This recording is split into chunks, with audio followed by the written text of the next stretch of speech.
பண்ணலாம். இருந்தாலுமே அந்த கல்யாணம்ங்கிறது கிட்ட வந்து தடங்கள் ஆடுது, கிட்ட வந்து சில விஷயங்கள் முடியணும் அப்படின்னு வருது, தடங்கள் ஆகிடுறது. ஷேர் மார்க்கெட்டு, ப்ரோக்கரேஜ் இதிலெல்லாம் உங்களுக்கு அனுபவம் இருந்தால் செய்யுங்க. இல்லைன்னா கொஞ்சம் அந்த ஆணி மாதத்தில் கொஞ்சம் நிதானித்து செய்கிறது. ஆணி கூனி போகும்னு சொல்லுவாங்க. ஸோ சில விஷயங்களில் நிறையா தடங்கல்கள் வரும். சில விஷயங்களில் ரொம்ப பொறுமை நிதானத்தை நீங்கள் காக்க வேண்டிய ஒரு சூழ்நிலை உண்டு. மாணவ மாணவிகளுக்கெல்லாம் எப்படி இருக்குன்னு கேட்டால், இப்போ நிறையா காலேஜ் போகிறவங்களாம் இருப்பீங்க. அதே போல் 10th +1 +2 படிக்கக்கூடியவங்க இருப்பீங்க.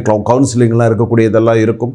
இந்த மாணவிகளுக்கு நான் சொல்லக்கூடிய ஒரு விஷயம் வந்து என்னென்ன, ஒவ்வொரு ராசிக்கும் இந்த படிப்பு வந்து பார்த்திங்க அப்படின்னு சொன்னால் உண்மையிலேயே இருக்குது. இப்போது மேஷ ராசி அப்படின்னு எடுத்துன்னு வச்சுக்கோங்களேன், மேக்சிமம் வந்து பார்த்திங்கன்னா இந்த மேஷ ராசி அப்படிங்கிறது மருத்துவம் சம்மந்தப்பட்ட தொழில் இவங்களுக்கு அமோகமாக இருக்கும். மருத்துவம் சம்மந்தப்பட்ட, அதுக்கப்புறம் தான் அடுத்தடுத்த தொழில்கள் எல்லாமே. சில பேர் இன்ஜினியராக இருப்பாங்க, சில பேர் வந்து ஆர்கிடெக்சராக இருப்பாங்க, சில பேர் வந்து பார்த்திங்கன்னா கலைத்துறையில் நல்ல பெரிய ஆளாக இருப்பாங்க.